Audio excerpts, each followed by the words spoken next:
நேர்களே, பாட்னாவில் கடந்த திங்கட்கிழமை, அதாவது பீகார்ல நடைபெற்ற ஆயுஷ்மான் மருத்துவர்களுக்கான, அதாவது பணி ஆணை, ஒர்க்கிங் பெர்மிஷன் அல்லது ஆர்டர் அவர்களுக்கு வழங்கும் விழாவில் நிதிஷ்குமார் கலந்து கொண்டார். இந்த பணி ஆணை பெற வந்த இஸ்லாமிய பெண், இளம் பெண், அவர் ஒரு மருத்துவர், நுஸ்ரத் பர்வீன் என்ற மருத்துவர். அவங்க ஃபர்தா அணிந்து வந்தாங்க. அந்த அம்மா, அந்த பொண்ணு. இதை பார்த்த நிதிஷ்குமார் இது என்ன என்று கேட்டவாறு, ஒரு முதலமைச்சர் பலருக்கு முன்னால் முகத்திரையை அந்த பெண்ணுடைய முகத்திலிருந்து தான் கையை வச்சு கீழே இழுத்து முகத்தை காட்டு அப்படிங்கிற மாதிரி ஒரு மோசமான செயல்பாடு சமூக வலைத்தளங்களில் பரவலாகி நிதிஷ்குமாருடைய செயலுக்கு பல தரப்பில் கண்டனம். இந்தியாவில் மட்டுமல்ல, பாகிஸ்தான், கத்தார், துருக்கி, இந்தோனேஷியா போன்ற நாடுகளிலும் இந்த விவகாரம் பெரிய ஒரு கொந்தளிப்பை ஏற்படுத்தியது. இந்த விஷயம் உலக அளவில் இந்தியாவுடைய சிறுபான்மையினருடைய சுதந்திரம் குறித்தும் அவர்களுடைய மேன்மைகள் குறித்தும் பலர் கேள்வி எழுப்பினார். சவுதி அரேபியாவின் இந்தியாவுடைய முன்னாள் கன்சல்டன்ட், இந்தியாவுக்கு ஒரு சிறந்த பேர் இருக்கிறது, அந்த பேரெல்லாம் இவங்க கெடுத்துருவாங்க போல அப்படின்னு ரொம்ப வருத்தப்பட்டார். ஏன்னா இவர் சங்கி கிடையாது. யாரு இவரை சங்கி என்று சொன்னால் சங்க பரிவார அமைப்பு கிடையாது. அப்படி இருக்கின்ற போது இவர் ஏன் செய்தார்? இதற்கு பின்னணி என்ன? சரிங்க, இதற்கிடவே நுபூர் சர்மாவுடைய விவகாரத்தை, முகமது நபியை பற்றி பேசிய விவகாரத்தில் உலகம் முழுவதும் கொந்தளிப்பு ஏற்படுத்தியது. ஜோர்டானில் இருந்தும், கத்தரில் இருந்தும், சவுதி அரேபியாவிலிருந்தும், இந்தோனேஷியா, மலேசியா நாடுகள் எல்லாம் கண்டனம் தெரிவித்தது. இப்போ இந்த முஸ்லீம் பெண் ஒவ்வொருத்தருக்கும் பொட்டு வச்சுட்டு வராங்க. அதை நம்ம அழிக்கலாமா? அழிக்க முடியாது. சிலுவை போட்டு வர்றாங்க. உங்க கழுத்துல இதுக்கு சிலுவை இருக்குன்னு ஒரு சின்ன செயினை பிடிச்சி இழுக்கலாமா? இழுக்கக்கூடாது. பல பெண்கள் தாலியில அந்த மருத அடையாளத்தோடு வச்சிருக்கிறாங்க. ஏதாவது பாதுகாப்பு விவகாரம் இருக்கிறது என்று வச்சுக்கொள்ளும். அப்போ டெஸ்ட் பண்றதுக்கு முகத்தை எடுக்கணும், போட்டோஸ் எடுக்கணும். அது இஸ்லாமிய நடைமுறையா இல்லையாங்கிறது அது வேற டாபிக். முகத்தை மூடிக்கொண்டு போகணுமா அப்படின்னா அது தேவையில்லாத விஷயம்தான். ஆனா அவங்க நான் இப்படித்தான் வருவேன் அப்படின்னு வரும்போது அது நம்ம அதுல கேட்க முடியாது. ஏன்னா இந்தியாவில் அரசியலமைப்பு சட்டம் 14, அரசியலமைப்பு சட்டம் 15, 21, 23, 25, 26, 35, 34 வரைக்கும் நமக்கு எல்லா அதிகாரமும் தெளிவா இருக்கு. அப்போ அந்த இளம் பெண் மருத்துவரை ஒரு மாநில முதலமைச்சர் செய்யறது தவறுன்னு இன்னைக்கு கத்தர் தூக்கி கண்டனம் தெரிவித்ததும், பாகிஸ்தான் அத்துமீறி இந்தியாவில் முஸ்லீம்கள் வாழ்வதற்கு தகுதியான இடமில்லை மட்டுமல்லும் வாழ்றதே ரொம்ப சிரமம்னு கருத்து தெரிவிச்சிருக்கிறாங்க. இதுக்கு ஒரு அரசியல் நோக்கம் இருக்கு. பாகிஸ்தானை மட்டும் நம்ம விட்டுருவோம். இப்போ இந்த பிரச்சனை போய்கிட்டு இருக்கிற போது மத்திய அமைச்சர், அவர் பேர் என்ன தெரியுமா? கிரிராஜ் சிங். அவர் என்ன சொல்லியிருக்காரு அப்படின்னு பார்ப்போம். அவர் பாஜகவினுடைய ஹார்ட்கோராரு, மோசமான ஒரு வெறுப்பாளன். அவர் என்ன சொல்றாருன்னா, நிதிஷ்குமார் செயல்ல எந்த தவறும் இல்லையா. பாருங்க, இவர் ஒரு பிராமணர். நிதிஷ்குமாருடைய செயல்ல எந்த தவறும் இல்லை. அரசு பணியானை பெற செல்பவர்கள் தங்கள் முகத்தை காட்ட வேண்டாமா? சரி, பாஸ்போர்ட் எடுக்கும்போது விமான நிலையத்தில் முகத்தை காட்டுவது இல்லையா? இது என்ன இஸ்லாமிய நாடா அப்படிங்கிற கேள்வியை இந்த பிராமணர் அமைச்சர், ஒரு ஹிந்துத்துவ RSS வாதி எழுப்புகிறார். நிதிஷ்குமார் ஒரு பாதுகாவலராகவே நடந்து கொண்டாராம், கார்டியனா. இவர் சொல்றார், இந்த சம்பவத்தால் அந்த பெண் வேலைக்கு சேர மறுப்பதாக வெளியேறும் வேலைக்கு போகலையப்பா அப்படின்னு கேட்டா அதுக்கு கிரிராஜ் கிஷோர் என்ன பதில் சொல்றாருன்னா, அவ வேலைக்கு போகலன்னா மறுக்கட்டு, அல்லது அவன் நரகத்துக்கு போட்டு, ஷி கோ டு ஹெல், அது அவரது விருப்பம் அப்படின்னு பேசினார். வேலைக்கு போனா போட்டு அவன் நரகத்துல போய் சாகட்டு அப்படின்னு பிஜேபியினுடைய ஒருத்தர் பேசுறார். கிரிராஜ் சிங் இந்த பேச்சுக்கு எதிர்கட்சிகள் அனைவரும் கடுமையான கண்டனம். மத்திய அமைச்சருடைய பேச்சு ஒரு மலிவான மனநிலை அப்படிங்கிறத எல்லாரும் சொல்றாங்க. மதச்சார்பற்ற நாட்டில் மத நம்பிக்கைகளை அவமதிப்பது ரொம்ப ரொம்ப வெட்கக்கேடானது என காங்கிரஸ் தலைவர் தாரிக் அன்வர் கடும் கண்டனம் தெரிவித்திருக்கிறார். பெண்ணினுடைய பர்தாவை வலுக்கட்டாயமாக நீக்குவது அவரை அவமானப்படுத்துவதற்கு சமம் என NCPயினுடைய ஃபௌசியா கானும் சொல்லியிருக்கிறார். நான் பர்தா முறைக்கு எதிரானவதான், ஆனா எல்லாரும் பர்தாவை எல்லாரும் ஆதரிக்கிறது இல்லை. ஆனா ஒரு முதலமைச்சர் பெண்ணின் ஆடையை தொட்டு இழுப்பதை எப்படி ஏற்க முடியும்? நிதிஷ்குமார் நிபந்தனையற்ற மன்னிப்பு கேட்க வேண்டும் என பாடலாசிரியர் ஜவேத் அக்தர், இவங்கெல்லாம் முஸ்லீமா பிறந்தாலும் இவங்கெல்லாம் ஒரு அக்னாஸ்டிக்ஸ், மதச்சார்பின்மை, மத நம்பிக்கை இல்லாதவர்கள். உத்தரப்பிரதேசத்தினுடைய அமைச்சர், அவர் பேர் பிஜேபி அமைச்சர் சஞ்சய் நிஷாத், முகத்தை தொட்டதற்கு இவ்வளவு சத்தம்னா வேற எங்காவது தொட்டிருந்தால் என்னவாயிருக்கும் என்று பேசியது விவாதத்தை பெரிதா. எவ்வளவு கேவலமான இழிவான இந்துத்துவவாதிகள் தான் பொண்ணு இப்படி சொல்லுவானா? இப்ப எவ்வளவு கேவலமான ஆட்கள் பாருங்க. கடந்த அந்த 1000 ஆயுஷ் மருத்துவர்களுக்கு பணி நியமனல் தான் முதல்வர் நிதிஷ்குமார் பெண் மருத்துவர் நஸ்ரத் பர்வீனிடத்துல இந்த பணி நியமன ஆணைகளை வழங்குற போதுதான் இப்படி நடந்து கொண்டார். இப்ப நஸ்ரத் முகத்தில் அணிந்திருந்த ஹிஜாபை அகற்ற அவர் இழுப்பது, அங்கிருந்த ஒரு அதிகாரியும் கூட அவசரமாக மருத்துவனை அழைத்து சென்றார். முதல்வர் இந்த செயல் பெரும் சர்ச்சை ஏற்படுத்தியிருக்கிறது.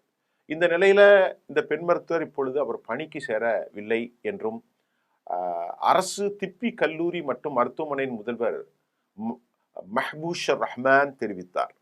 அவர் என்ன சொல்றாருன்னா, ஊடகங்களின் கவனத்தில் இருந்து நான் விலகி இருக்கிறதுக்கு தான் அந்த பெண் விரும்புவதாகும். அந்த மருத்துவமனையில் சேர்வதா வேண்டாமா என்பது குறித்து நான் மறுபரிசீலனை செய்ய போறேன் என்றும் அவரது குடும்பத்தினர் தெரிவித்திருக்கிறார்கள். பணியில் சேருவதற்கான காலக்கெடு நேற்றோடு முடிஞ்சு போச்சு, டைம் முடிஞ்சது. சிறப்பு வழக்காக கருதி அரசு ஒருவேளை அவகாசத்தை நீட்டிக்கலாம். அது பீகார் அரசு. இதுக்கு இடையில முஸ்லிமாக பிறந்து ஹிந்துத்துவாதியாக மாறிப்போன பீகார் ஆளுநர் ஆரிஃப் முகமது கான், முன்னாள் அவர் காங்கிரஸ் கட்சியில் இருந்தவர், ஒரு பயங்கரமான ஒரு தீவிர ஹிந்துத்துவ ஆசாமி. அவர் எங்கன்னா கேரளாவிலையும் அவர் இருந்தார். இந்த விவகாரத்தில் இப்பொழுது கவர்னர் என்ன சொல்றாருன்னா, இந்த விவகாரத்தில் ஆரிஃப் முகமது கான், இந்த விவகாரத்தில் சர்ச்சை என்ற வார்த்தை கேட்பது எனக்கு வேதனை அளிக்கிறதா. யாரு? ஆரிஃப் முகமது கான் RSS ஆளு, ஹிந்துத்துவாவுடைய ஆளு, பாஜகவுடைய ஆளு. ஒரு தந்தைக்கும் மகளுக்கும் இடையே ஏதான சர்ச்சை இருக்க முடியுமாங்க? நீங்க இதனை என்னவாக மாட்டிட்டீங்க என்று அவர் மாணவிகளை தனது மகள்களாக கருதுகிறார். அப்ப மகளை நடுரோட்டில் விட்டு முகத்தை கிழிப்பான எந்த தந்தையாவது குடிகாரம் கூட செய்ய மாட்டான். இதெல்லாம் இவங்களெல்லாம் இப்படி பேசிட்டு இருக்காங்க. இதுக்கு இடையில ஜார்க்கண்ட் சுகாதாரத்துறை அமைச்சர் இர்ஃபான் அன்சாரி இப்ப என்ன சொல்றாங்கன்னா, அந்த பொண்ணுக்கு 3 லட்சத்தில் ஊதியத்தில் வேலை நாங்க தாரோம், வீடு கொடுக்குறோம். ஜார்க்கண்ட் சுகாதாரத்துறை அமைச்சர் இர்ஃபான் அன்சாரி கூறுகையில, அது ஒரு மருத்துவர், அது ஒரு பெண், அவர் அவமதிக்கப்பட்டது மட்டுமல்லாம அவரது முகத்தில் இருந்த அவரது ஆடையை களைவதற்கு சமம். இது முகத்தில் இருந்த ஹிஜாப் கிடையாது, அவருடைய ஆடையை களைந்திருக்கிறார், அப்படித்தான் நம்ம சொல்ல முடியும். ஏன்னா அவள் அணிந்திருந்தாள்.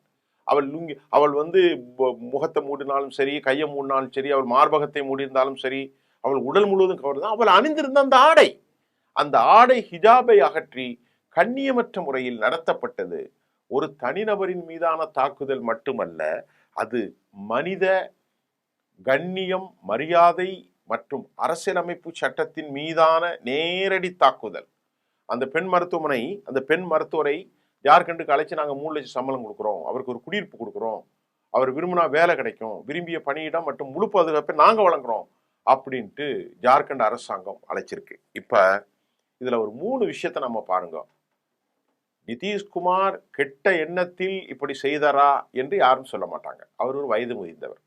ஒன்று, அவருடைய மனோநிலையில் ஏதாவது கோளாறு இருக்கணும்.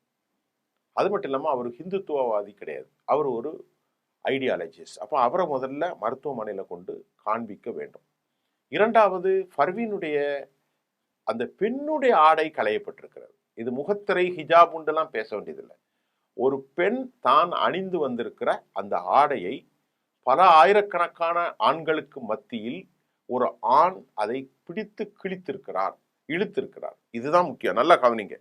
இது இன்றோடு நிற்கல, பல 100 வருஷத்துக்கு ரெக்கார்ட் பண்ணக்கூடிய அளவிற்கு அது கேமராக்களில் பதிவு செய்யப்பட்டிருக்கிறது. உலகம் முழுவதும் பார்த்துட்டாங்க. இது அவளுக்கு என்னைக்கும் ஏற்பட்ட அவமானம், மன உளைச்சல். இதுக்கு எத்தனை கோடி கொடுத்தாலும் அவள் வாழ்க்கை ஃபுல்லா இது மறக்கவே செய்யாது அந்த பொன் பர்வீனுக்கு. மூணாவது, உத்தரப்பிரதேச அமைச்சர் ஒருத்தன் பாஜக முகத்துல கை வச்சதுக்கு எப்படின்னா, அவ வேற பாகங்கள்ல கை வச்சா எப்படி இருக்கும்னு ஒரு அமைச்சர் பேசியிருக்கிறாருன்னா இவனுடைய மனநிலை என்ன? நாலாவது, மத்திய அமைச்சர் கிரிராஜ் கிஷோர் என்ன சொல்றாருன்னா, அவ பணிக்கு போனா கோ டு ஹெல்லு, அவன் நரகத்துல போய் சாகட்டு அப்படின்னு கேவலமா பேசியிருக்கிறாருன்னா இவனுடைய மனநிலை எப்படி இருக்கு? ஆரிஃப் முகமது கான் இதை பத்தி பேசுறதே வேதனையா இருக்கான். அப்ப எந்த ஒரு ஆணும் எந்த ஒரு பெண்ணையும் நடு ரோட்டில் அப்படி ஆடைகளை களைவது பேசக்கூடாது, அவ செஞ்சது சரிதான்னு நிஷாத் குமாரும் உத்தரப்பிரதேசத்தினுடைய பாஜக அமைச்சர் நிஷாத் குமார், உத்தரப்பிரதேசத்தின் தாண்டி மத்திய பாஜக அமைச்சர் கிரிராஜ் கிஷோர், அதை மாதிரி கேரளாவில் கவர்னராக இருந்த பாஜகவால் கவர்னராக்கப்பட்டு இன்று பீகாரின் கவர்னராக இருக்கக்கூடிய அவர் பேர் என்னது ஆரிஃப் முகமது கான், இவங்க மனோநிலை இந்த நாட்டை உருப்பட வைக்காது. இது அதிக காலம் செல்லாது. இப்போ அந்த பெண்ணுக்கான பாதிப்பு, அவள் வேலைக்கே போக மாட்டேன், வறுமையான குடும்பம் தான், ஆனால் படித்து மேலே வந்த அந்த முஸ்லீம் பெண் போகாத காரணம் இதில் வந்து பகிங்கதில் மன்னிப்பு கேட்கணும். அவர் யார்? நிதிஷ்குமார். ஒட்டுமொத்த சமூகத்திலும் மன்னிப்பு கேட்கணும். அந்த பெண் வீட்டிற்கு தந்து ஒரு தந்தையாக நான் ஏதோ செஞ்சிட்டேன், எனக்கு செய்யணும் நோக்கம் இல்லை அப்படின்னு. ஒருவேளை இவன் சொல்ற மாதிரி முகத்தை காட்டித்தானே பரிசு வாங்கணும் அப்படின்னா நீ வந்து நாமளே கேட்போம், உங்களுடைய ஆடைகளை, உங்களுடைய ஹிந்துத்துவாவுடைய அடையாளங்களை மாற்றிக்கொண்டு நீங்கள் செல்வீர்களா? அப்படிலாம் போக மாட்டாங்க. நாளைக்கு ஒரு கிறிஸ்தவ நன்னு இருக்கிறாங்க, அவங்க எவ்வளவோ சர்வீஸ் பண்றாங்க, அவங்களுக்கு கூட இந்த புர்கா மாதிரி தலையில கேப்லாம் போட்டுட்டு தான் வராங்க. அதையும் பிடிச்சி நீ இழுப்பதற்கு உங்களுக்கு அதிக காலம் ஆகாது. ஏன்னா இவர்கள்ட்ட நம்ம நியாயத்தை எதிர்பார்க்கிறது ரொம்ப கஷ்டம். இந்தியா ஒரு மோசமான நிலையில சென்று கொண்டிருக்கிறது, வேதனை அளிக்கிறது. வரம்பு மீறி நம்முடைய நாடு செல்வது ஒவ்வொரு இந்தியனுக்கும் இது வந்து கஷ்டம்தான். இன்றைக்கு முஸ்லீம் பெண் என்று இதை எக்காலமிடுவர்கள், நாளைக்கு ஆட்டை கடித்து மாட்டை கடித்து யாரெல்லாம் ஹிந்து அடையாளத்துக்குள் கொண்டு வரப்பட்டானோ அவ்வளோ பேருடைய சடங்குகளும் பாதிக்கப்பட போகிறது. அதற்கு காலம் பதில் சொல்லும். அதுவரை நாம் இந்த செய்தியை நமது பார்வையாக இதை உங்களுக்கு வழங்குறோம்.